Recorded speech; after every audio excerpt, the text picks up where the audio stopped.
Hello, welcome to Derbyshire Ghosts Volume 2. My name's Richard Felix. I'm Britain's most haunted historian. Derbyshire, land of myths, legends, goblins, boggarts, witches and ghosts.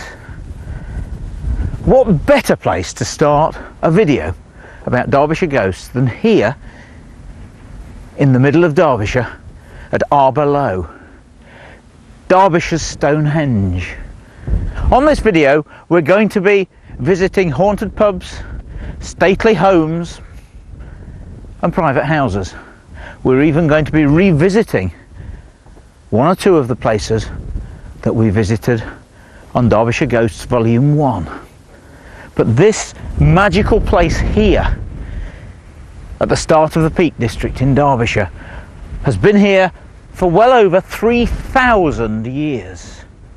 While there's been life on this earth, there has been death. And while there's been death, there have been stories of ghosts. This place, Derbyshire, being so inhospitable during the winter, meant that a lot of the villagers and farmers were trapped by the snows, couldn't get out. And then, when the snows melted and the spring came, they turned up again at the markets in the towns and the villages. And that's when they started to tell their stories of the strange happenings, the things that happened to them during the long, dark Derbyshire nights. But this place here, this is so special. The ancient Britons, going back at least 5,000 years, believed in an afterlife. They believed in another life that went on beneath the ground. They believed that when someone died, that the soul passed from one body to another. And when the Romans invaded here, they couldn't understand why these ancient Britons were such ferocious fighters, why they were not frightened of death.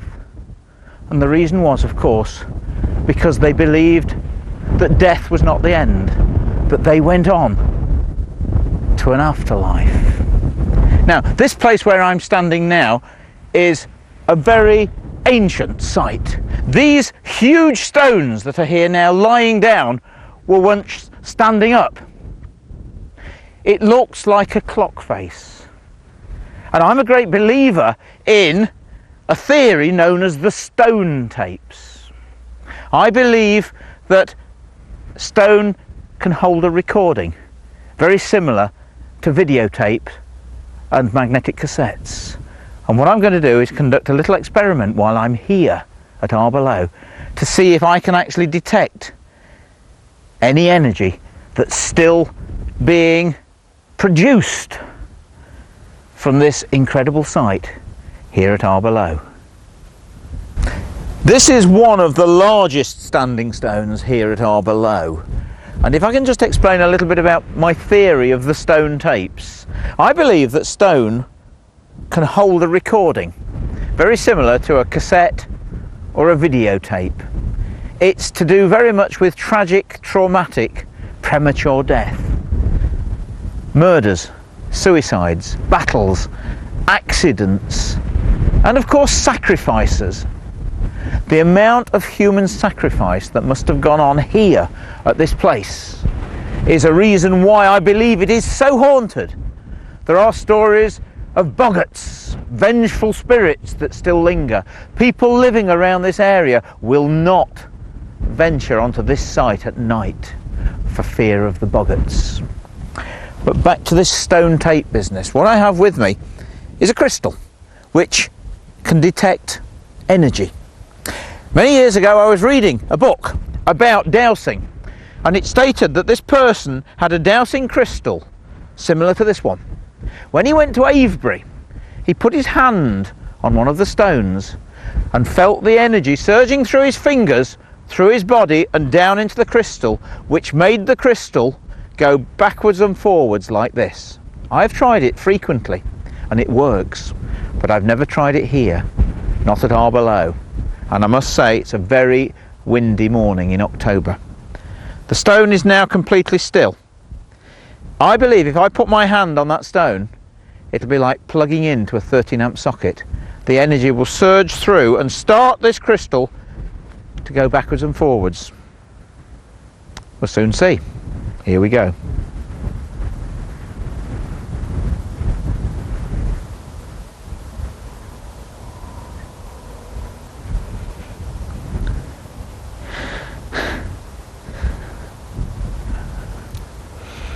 Now you can see my hand is not moving. It is windy, but it is going in the desired direction. This really is happening. But I must be honest, I can't feel any energy coming through me, but it is. The energy is actually coming through this stone, through me and into the crystal, and causing it to go backwards and forwards. I am not moving my hand. Now, if I take my hand off, it should be like unplugging, and we'll see what happens.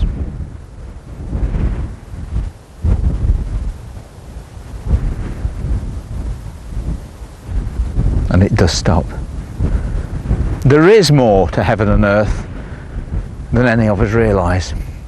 So, settle back, turn down the lights, give me your full attention, and let me take you on a tour of haunted Derbyshire. Haunted Derbyshire 2.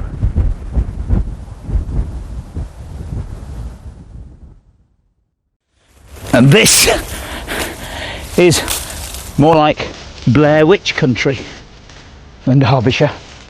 I'm only about 2 miles from the centre of Derby, in Cotter's Wood at Little Eaton, right on top of the village, looking down on the primary school to this day. Here in the 1800s lived a farm labourer and his wife. Here in this hollow, in fact you can still see the remains of the stone from the walls of that ill-fated cottage. Here is it, I don't know, part of their original fire grate. Nobody knows. The farm labourer went to work as he did every morning, left his wife baking cakes. During the morning they had unwanted visitors. Robbers broke through the door, attacked the wife and murdered her. Stole what they could find of value and left. That evening the labourer came home as usual to find the door open and blood trickling down the doorstep. He walked inside and to his shock and horror saw his dead wife lying on the floor. It was all too much for him. He took himself away from the cottage and climbed the nearest highest tree. This old oak tree here, which still overlooks the village to this day. He tied a rope to one of the boughs near the top of the tree and hanged himself. They say it took him over 20 minutes to die of slow strangulation. His ghost still wanders, and legend has it that soon after the incident all the leaves at the top of the tree went black and formed the shape of a hand pointing down to where the cottage was, to where that dreadful incident took place, and also that the boughs at the top withered and died. As you can see, that's what's happened here to this tree. It's not a nice place to be, not even in the daytime. Due to the density of the trees, it's always dark. I shudder to think what it's like at night. But people walking their dogs, courting couples that come up here, have reported that on a dark, windy night when there's a full moon, people can still hear the rope swaying backwards and forwards and creaking from the bough at the top of that old haunted oak tree here at Little Eaton in Derbyshire.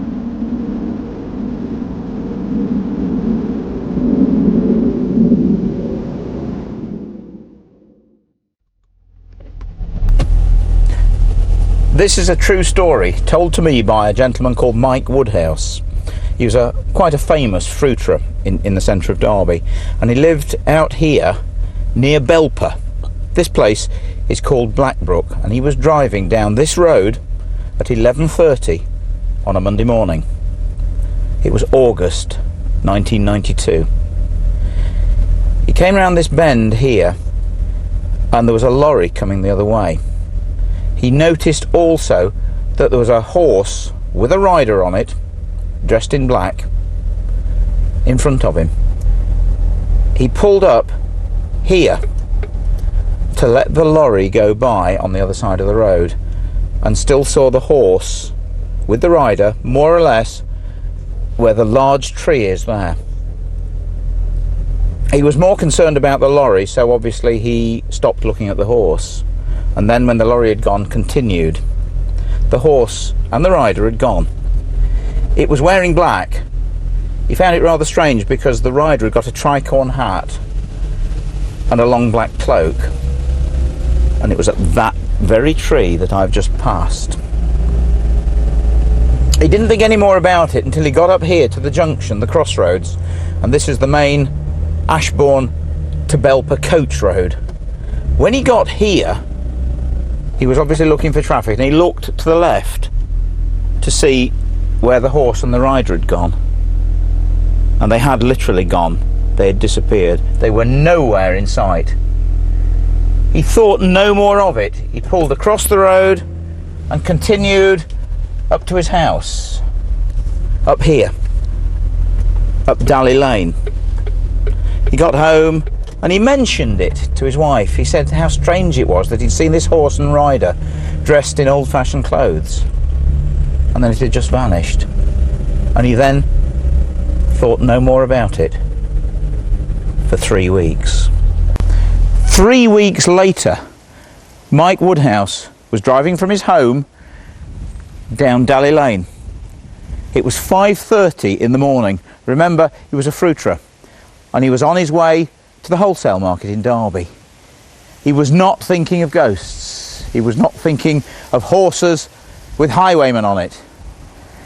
He came down the bottom of the road here, and as he got to the crossroads, I suppose to his shock and probably his horror, straight across the road, standing literally where the huge stables are,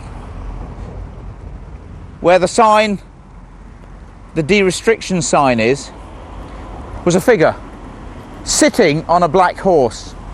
It was wearing a tricorn hat, it was wearing a long black cloak, and the horse was black. He stared at it for a few seconds, I think in disbelief, but the amazing thing was he couldn't see a face. It frightened him. He obviously didn't stay.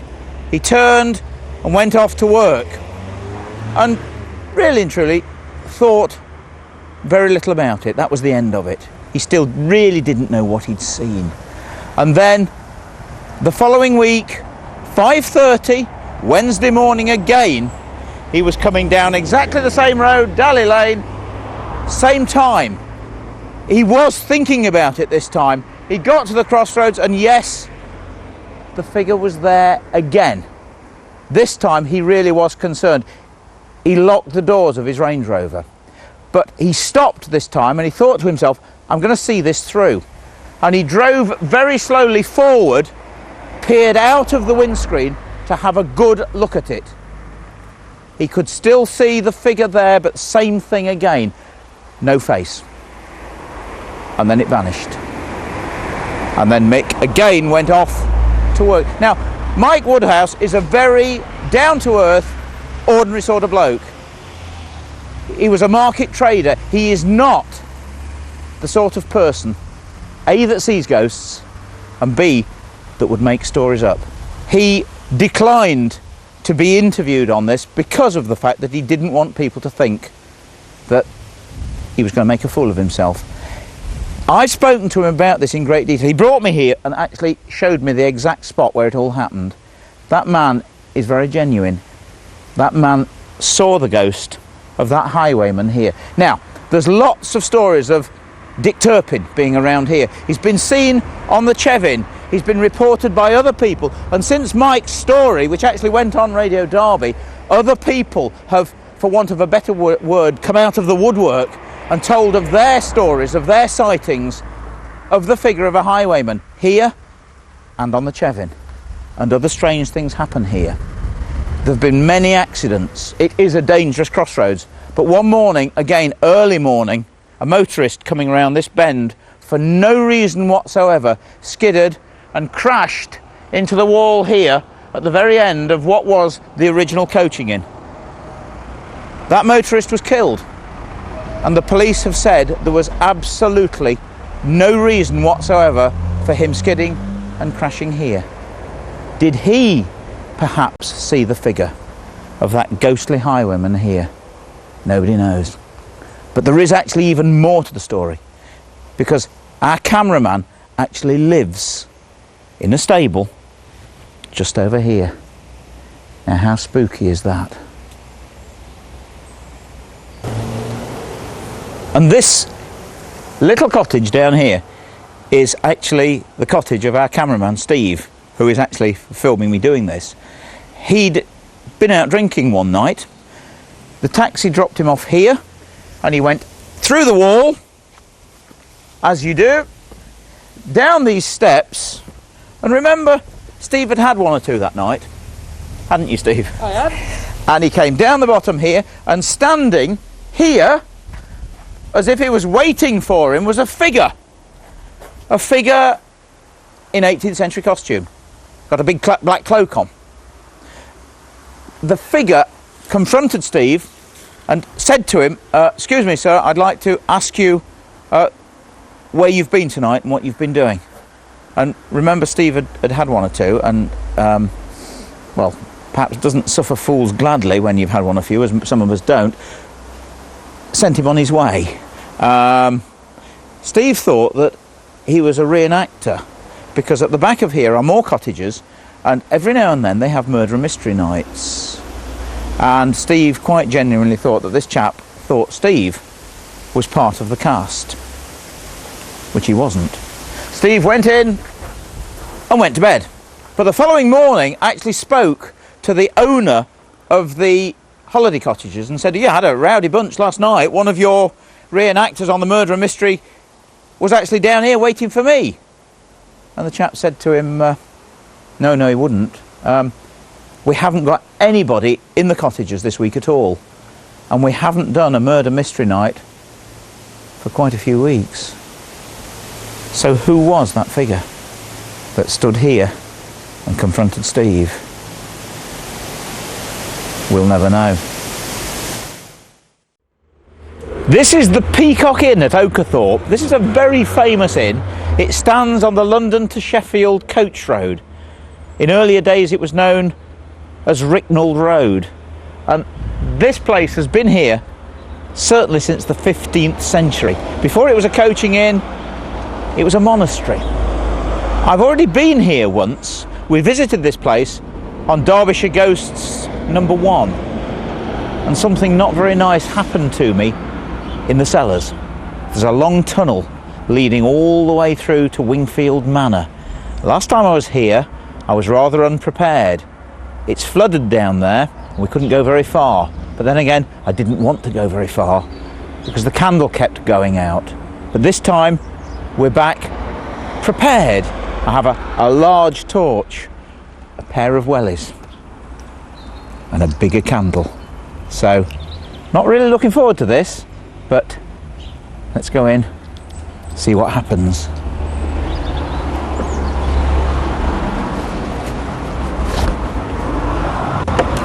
Well, I'm back. I'm inside the Peacock.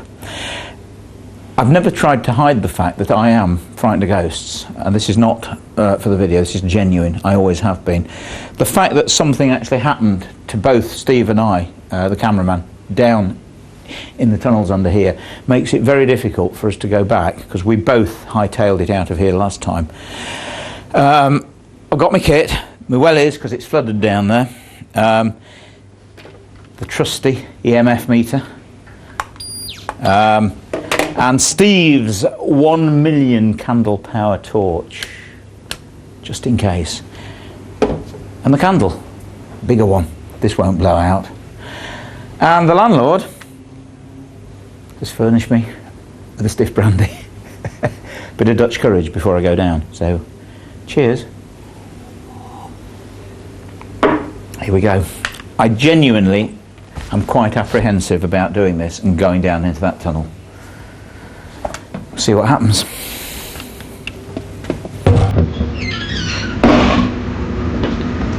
It's fine here, not a problem. Plenty of lights, nicely whitewashed, all mod cons, not a problem. It's when you reach this bit, it gets very old, very dark, and that's where it all happened, down here. Right, shoes off.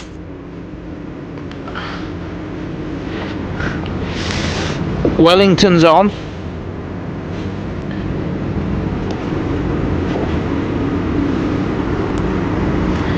And the story is that there are two parts under here. There is a coal mine that was certainly dug out by the monks, possibly in the 1400s. And they reckon that quite a lot of monks, as you can imagine in those days, actually died from rock falls and are still buried underneath. But the other story is that this part here is actually a tunnel, an escape hatch, used to get rid of, or to rescue Mary Queen of Scots from Wingfield Manor, which is quite a long way from here. It was after a plot hatched by Anthony Babington of Dethick. Now, the credibility about all this story is the fact that Babington owned lead mines, so he would have had a ready supply of miners to dig this tunnel. It is possible. It's a long way, but it is possible. But I'm hopefully going down now to try and trace the tunnel for the first time ever. Here goes. It's a bit mucky. It's a bit of a drop down here. But, I mean, this rock has been literally hewn with, I don't know, cleavers, axes, chisels. You can see the marks over it. This is ancient. There's no getting away from it. And compared to last time, it's very, very dry. Of course, we've had an exceptional summer. And I don't know, Steve, I don't like this. Never, oh my goodness me, never been in here in my life. And it goes a long way. You all right on the floor? Because it's a bit, here we go. Do you know, I'll keep this on. Now, last time I was here, I hadn't got anything like this far. And this candle, not this candle, but a candle had gone out twice. This time it hasn't. So we're continuing on. There's a puddle here. Good God. Oh God, I've gone right in. I've nearly disappeared. It's full of mud.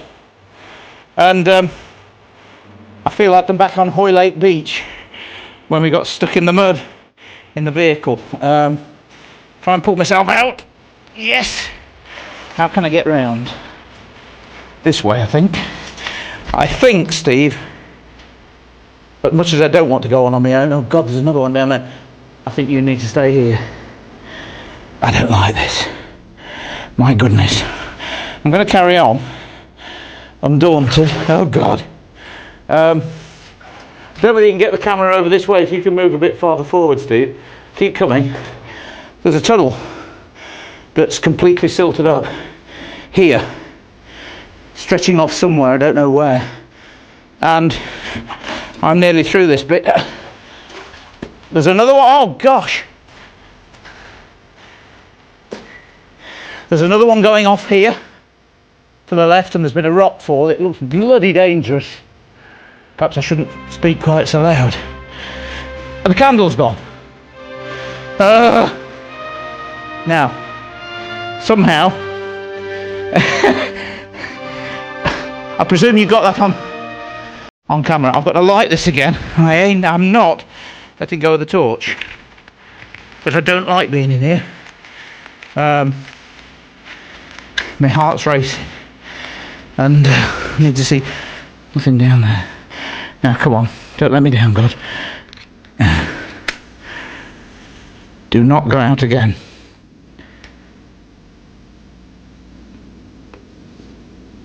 Blasted.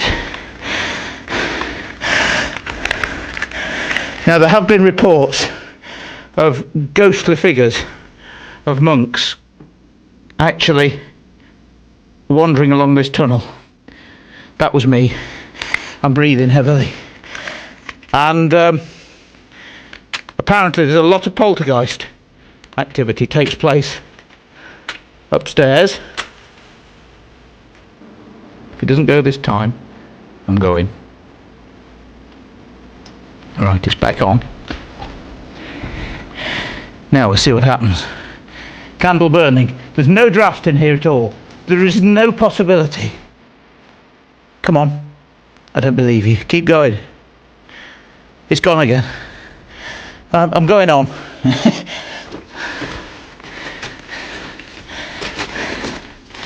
Yep, another hole here. Wow. Yeah, another tunnel here. And it continues on. I can't get any farther. It's very muddy and I'll sink into it there. And it continues off through there for a long way. But that's twice the candle's gone. Again, just the same as before. I've had enough. And I think I've explored as far as I can. But as yet, no white monks. I'm rather pleased to say. So, we've gone as far as we can through this old ancient tunnel. Last time I was here, the candle went out twice. This time, candle's gone out twice, and I think it's time for a sharp exit.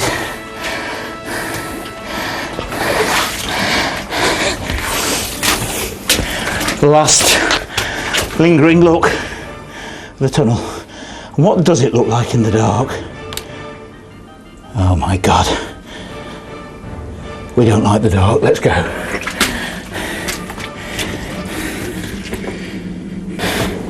Right. Twice. Just the same. Candle gone. Bigger candle. I don't know. There's no draft down there. But what I didn't use was the EMF meter. Perhaps we could do a bit round here because there wasn't really any.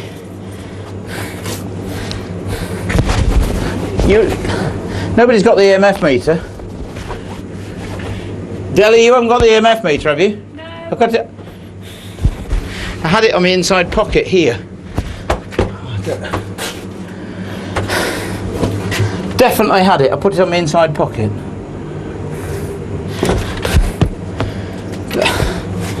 That is not possible. Can't be down there. Oh God, I hope it's not down there. I shall have to go back and have a look. I don't want to, but it can't have dropped out because it was in my inside pocket of this jacket, and it's very, very deep pocket. It cannot have dropped out. I had it there. Right, let's go and have a look. I ain't going back again. Oh God, got no candle this time.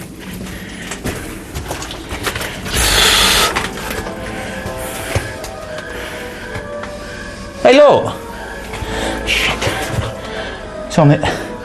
Look, that... Yes, I suppose it could have fallen out. It didn't, I'm sure. I'd got it in my inside pocket. And I've got to go all the way back through there now. And get it. Now, strange things happen with this EMF meter. Very strange things. The other day, we were, gosh, in a haunted property, and all right, I can use it now. I've got it, but I reckon someone else wanted it. No, there's absolutely noise. Yeah, don't know what that is. Yeah, we were in a haunted property the other day, and this was sitting on the table, and went off on its own for absolutely no reason at all. Obviously some spirits around, and then drained the battery. How that got there, I don't know. Strange, but true. Didn't expect a second journey down there.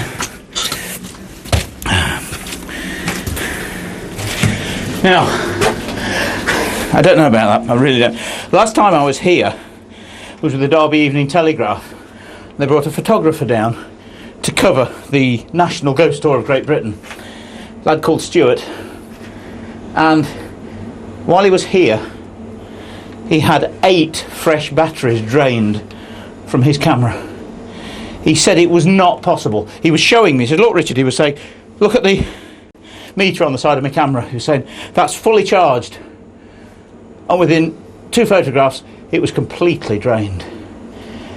I believe that is whatever spirits are around here, use it, because remember that ghosts, spirits need energy to materialise, to do things.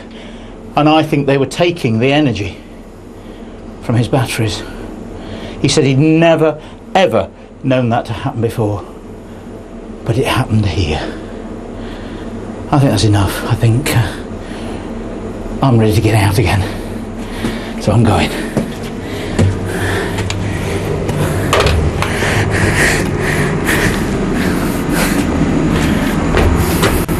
Right, what we found down there wasn't very nice. That's the tunnel. That's definitely the tunnel that went towards Wingfield Manor. But here, under this rather large piece of glass, I'm told,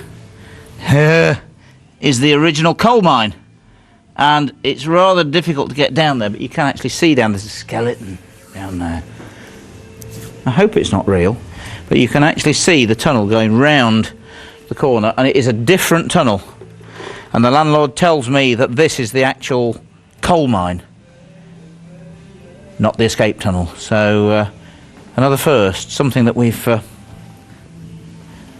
never seen before. But I doubt very much whether that skeleton was one of the skeletons of the monks. I think it's plastic.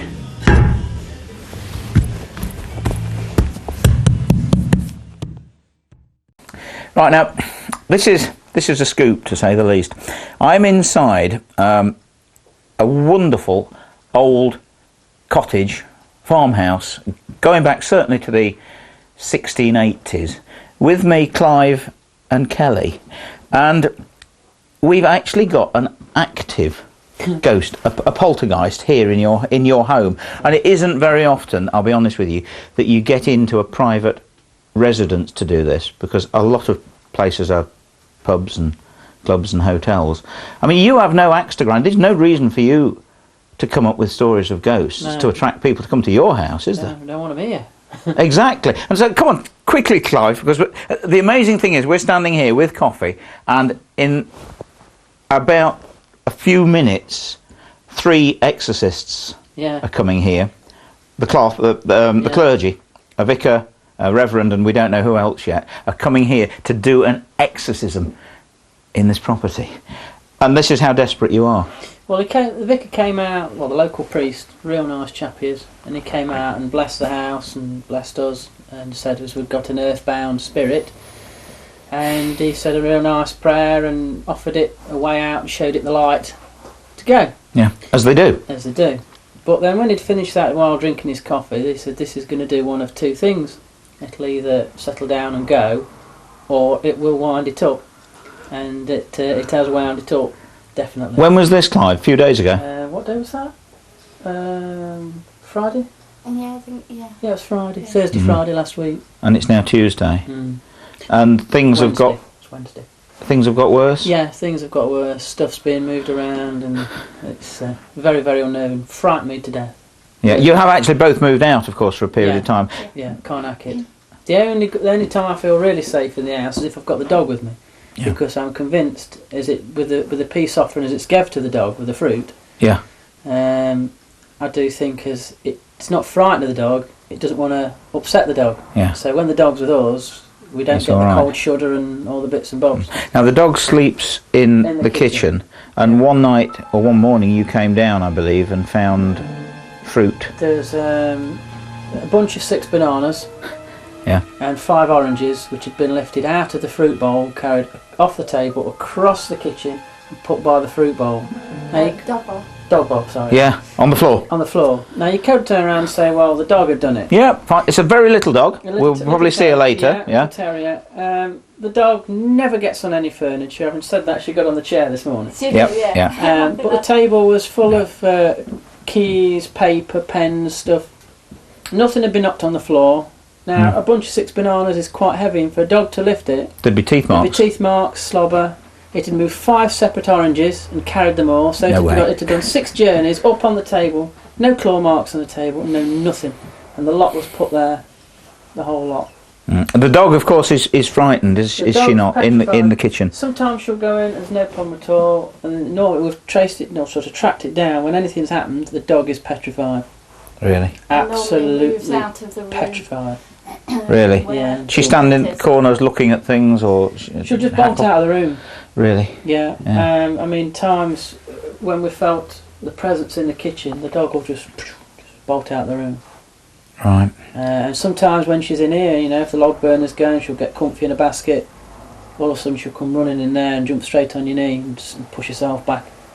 You can sense fear off the dog, and the dog's looking in. Yeah, because they sense things they see things that we don't. Yeah. They're more sensitive to these things than we are. I mean, the times I feel really bad. I feel really bad about the dog because over the last period of months, leaving her in there. The nights after nights where the dog's been scratching and trying to get out of the kitchen, and I've gone in and like, hey, what's the matter with you? Yeah. Shut up and sit down. Yeah. But she's trying to get away from whatever's in that kitchen. Now, in here, of course, you used to have a very nice picture. It did. Up above the mantelpiece. I mean, that was that last week? It was Friday, a fortnight ago. Friday night, sort of, I don't know, 9 o'clock-ish. Yeah. Kirsty was in bed, Kelly was upstairs, and I was standing at the kitchen table. The dog basket was somewhere here. This was moved over there. I think we'd swept up or whatever we'd done. And for what reason, I don't know, I heard something. And I looked over my shoulder, and the dog had already gone. She'd gone in. She'd scarpered. Scarpered, gone. And the hairs are standing up now. This was doing this, best I can describe it. The picture?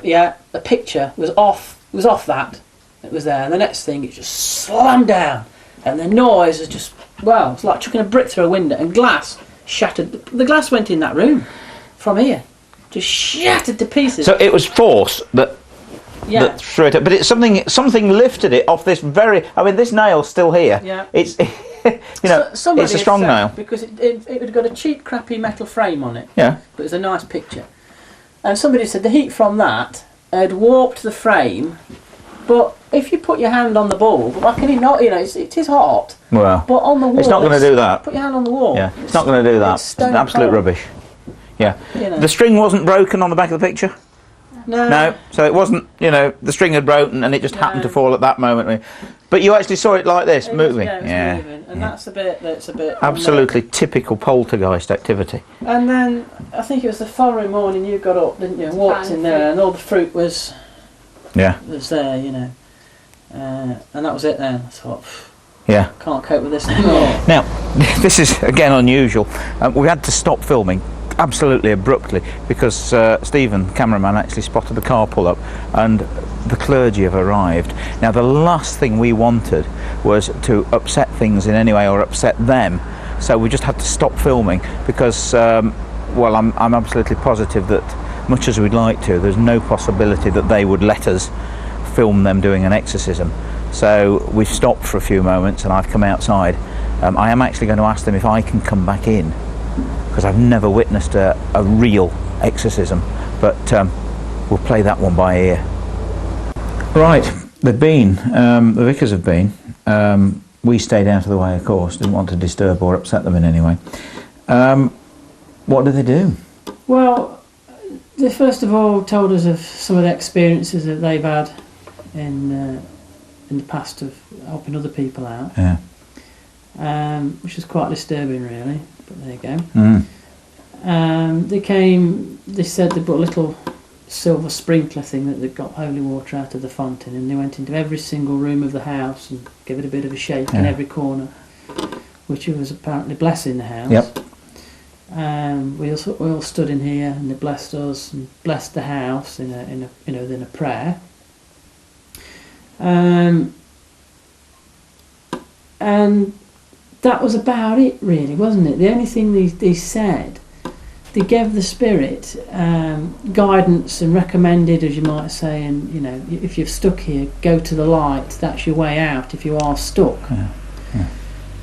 But after they'd done all that, they did say, if you now do one of two things, it will either rest and go to the light, but if it is earthbound and has a problem or something left it needs to do, it will stay. And then they would come back and attempt to force it out. Whether they'd be able to or not, I don't know. So it's a bit of an open book, an open case. Yeah. It's all down to now you staying here. Obviously, it's your home, and see what tonight brings. Yeah, but it could well have made things worse. Really? Well, will you keep in touch with us? Yeah, of course. That's fantastic. Kelly, Clive, thanks very much. Thanks ever so much for letting us into your home, and I just hope that it's had the desired effect. Yeah. Thanks. And of course, we're in Derbyshire. We're doing ghosts. We've got to have a haunted, stately home. And what better place than here at Tissington, possibly one of the most beautiful villages in the whole of Derbyshire, steeped in history. And I'm standing in front of Tissington Hall. We're going in, and Sir Richard Fitzherbert is waiting for us with his ghost story. So come inside.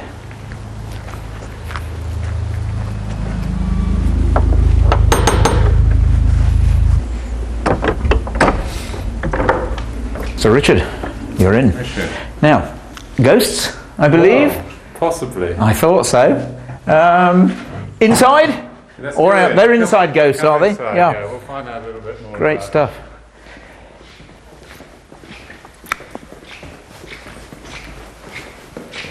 Come upstairs. Okay, That's right. thank you very much. Right. Come along Right. this way. Now this is rather it's not a landing, it's a gallery, isn't it? It's the gallery landing on the top floor of the Yeah. house, and it's where we've got some spare rooms and guest rooms up It's here. rather long and a little spooky, isn't it? It can be deemed like that. I can Let's imagine. go into this room. Right. So this is, I presume you brought me here for a reason. This must be the offending bedroom. Well, this that's right. This could be the room that poor Wilhelmina initially met her death. Right. Who was she? She was the daughter of Sir Henry Fitzherbert. Right. And she died in 1862 after having burns inflicted from a fire that she caught from some curtains. We think perhaps in this bedroom. Yep. She tried to unsuccessfully wrap herself in the rug or the drug that was on the floor at the time, the drugget. Yes. But unfortunately it was tacked to the floor. Oh gosh, so she was frantically tugging at something to...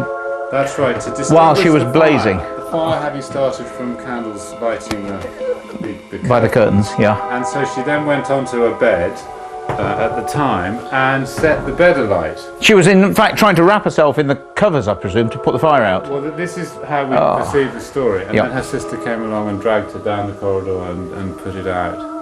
Wow. And she didn't die though, did she? She died several weeks later, having seen various apothecaries and doctors of the time, and given some fairly vivid concoctions to drink, like milk and arrowroot. Right. She died of her burns about 3 or 4 weeks later. Really? And there is an account also that the apothecary may have actually administered the wrong medicine. Is that possible? There's a little bit of doubt about what he gave her, but it doesn't seem to have done good. No. And she eventually succumbed and died after, well, horrendous injuries, I presume, caused by the fire. Caused by the fire. Gosh. And she haunts Tissington Hall. She has been, or what we perceive to be her, has been perceived to have been seen on this corridor, and we once had some video taken when we were doing a thermographic condition survey of the roof. Yeah. In that this image was seen literally roughly where I stand now, falling backwards onto the floor, and it was a painting of a lady. Yeah. And the image of the half-length portrait was seen falling backwards onto the floor, and it was captured on this video film, which sadly we've now lost. And it was quite a spooky thing to watch. You saw it, of course. I've seen the video, and the engineer that took the film was well shook up by this particular image. Really? But that was actually taken in this room? Actually taken in this. And I presume there wasn't a painting propped up in here or anything silly like that. No. This painting belongs in another room. Really? It's a very odd thing. I mean, why would you have a painting just stood? How could it stand perpendicular to the floor? It couldn't. Right, It couldn't. Wow. So you actually did have photographic evidence of something that possibly could have been a ghost in this room. And other people had seen images of a young girl on the corridor and around and about. I'm sure she's benevolent. I'm sure she's a nice most are. And everything. Most are. I don't think I've seen her myself, but I've seen various things in this house that I'm very bad at recalling them, but there are images there, and whether they're ghosts or spirits or whatever, I do think they're of a benevolent nature. Yes. And I am, in fact, apart from one other lady in the village, the only person to sleep in this house on my own. And did anything happen? No. No. It usually doesn't when you're expecting it to. I've had a few drinks now. Yes, exactly. But I mean, to be honest with you, given the nature of the house and the antiquity of the house and what has happened here over hundreds and hundreds of years, the energy that must have been in the house all those years, it's something remains. So there's certain things here, I'm sure, in this house, and we've even had our local vicar in this room to bless this room as well. Really? Yeah. So this is it. This is the haunted bedroom of Tissington Hall. Yes. Sir Richard, thank you very much indeed. That's wonderful. I'm at Swarkston in South Derbyshire, close by to Swarkston Bridge. This is a very, very famous historic site. And this cairn here, which I had erected in 1995, commemorates the farthest point south reached by the Jacobite army of Prince Charles Edward Stuart, Bonnie Prince Charlie, who was on his way to take the throne back for his father. But the hopes and aspirations of the Stuart dynasty ended here at Swarkston Bridge on December the 6th, 1745, when the 70-odd cavalry that were sent out here to hold the bridge were recalled for the long retreat back from Derby, which ended in bloody defeat at the Battle of Culloden on April the 16th, 1745. But this bridge, this area, is so special. Swarkston Bridge is in fact the longest bridge in the whole of the country. It's nearly a mile long. The bit that we can see here is only the bridge that goes across the river, but it continues on all the way to Stanton by Bridge. It was built in the 13th century, and it has a special myth to go with it. It was built by two sisters, the Bellamont sisters. Their two betrothed were going to a meeting with the barons on the other side of the River Trent. The sisters were holding a very special party to celebrate the forthcoming wedding. And the two knights decided that they would try and make it back from the meeting. But unfortunately, the River Trent had swollen. It was winter. And they tried to get across on their horses. The horses swam valiantly, but unfortunately were swept away, as were the two men who drowned. And the two sisters spent the rest of their lives raising money and building the bridge and the causeway here over the River Trent. They spent so much money that apparently they both died as paupers and are buried in one single grave in Presswold in Leicestershire. There are, of course, ghost stories connected with this bridge. This is a place of death, of tragedy, and of battle. One of the stories is a gentleman walking his dog across the bridge, and he heard the clatter of horses' hooves and the rattling and jingling of the accoutrements of cavalry. He could see nothing, but he heard them as clear as day. What he believes he heard was the ghostly soldiers of Bonnie Prince Charlie's troops, because it's pretty obvious that, being about 5 miles away from Derby, the first soldiers sent here would have been cavalry. So it's quite correct what he heard. But there's a possibility that it could be soldiers from an earlier battle, because in the 1640s a skirmish was fought here on the bridge between the troops of Oliver Cromwell and King Charles I. Bloody fighting here. Soldiers killed, thrown off the bridge and drowned here in the River Trent. And other people have reported hearing the sound of battle. People sitting in the gardens here in the evening at the Crewe and Harper pub say that they have actually heard the clatter and clamour of battle here at the bridge, but have never reported seeing anything. So nobody really knows who we're hearing here. But of course this is a very large stone bridge, and I'm a great believer, of course, in the stone tape theory, that tragic, traumatic death can be recorded in the fabric of a building or in the stonework of a bridge.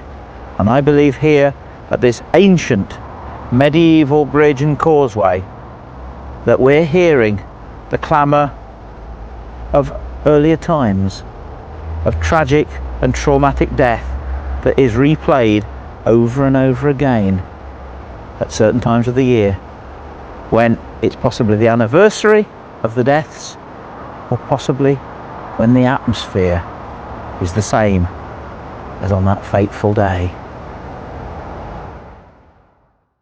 I'm on the main road between Ashbourne and Buxton. It's getting a bit bleak. I'm standing in front of what must be the oldest inn in Derbyshire.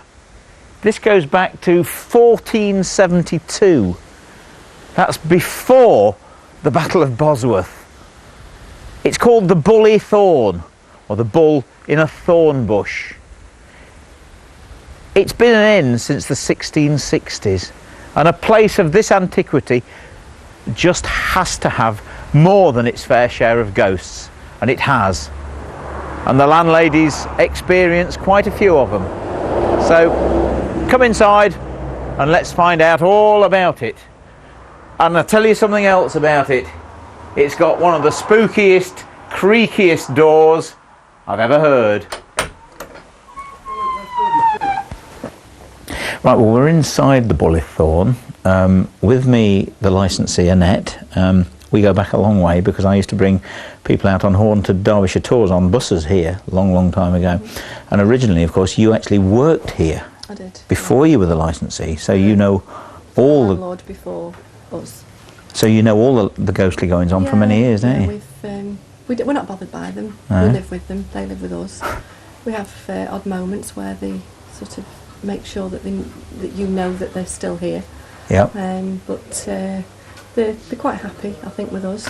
Most people do live with their ghosts, you know. Most people aren't really frightened of them. But I mean, what sort of things go on? We've had people in the B&B. Yeah. Actually, things have dropped off walls and mirrors have dropped off walls. Yeah. They touch you. They'll touch your hair as you're working. Right. They'll walk past you. You'll feel a draft, and there's just nobody there, as though someone's walked past.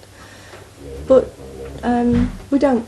As I say, we live with them. Do you get sightings? Do you see things? Well, no, I don't. No. I've never seen it. Actually seen anything sort of solid, if you like. But other people have said they've seen things. Yeah. But whether they have. But we don't really know who the ghosts are. When you think, with this going back to 1472, number of people that have lived and died in the place, no wonder it's haunted. There has to be with the age of the place. Yeah. You mentioned there's someone that actually sits. Little Jenny. She's called Little Jenny. A medium came in and she sort of picked up on this little girl. And she sits there? She sits there on the slipper box, yeah.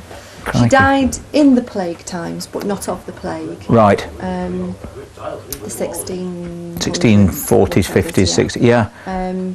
And apparently she's sort of sat here waiting for her mum and dad to come back for her. Because her parents died before her. Right. Sort of, not, as I say, not in the plague times, but not of the plague. Yeah. And she's just sat there waiting, apparently, to go back. Now, but she's a naughty little imp, really, because she'll pinch things. Oh, she moves things and them. oh right. She takes scissors. Typical poltergeist. Yeah, but not that you can see. Not that she sort of. She won't foist herself on you. You know, you'll put something on the table, you put something down on the table, and it's gone. And you know Jenny's had it, so you say, "Look, Jenny, come on, please, bring it back." Bring it back, and it appears somewhere else. Now you've done similar when you actually took over the place. You knew there were ghosts upstairs, and you actually came in and spoke, told. Yeah, I said, look, we're here now. 2 things, please. Don't frighten my children who were here at the time, and don't frighten my customers, because we need customers. we need customers to come in.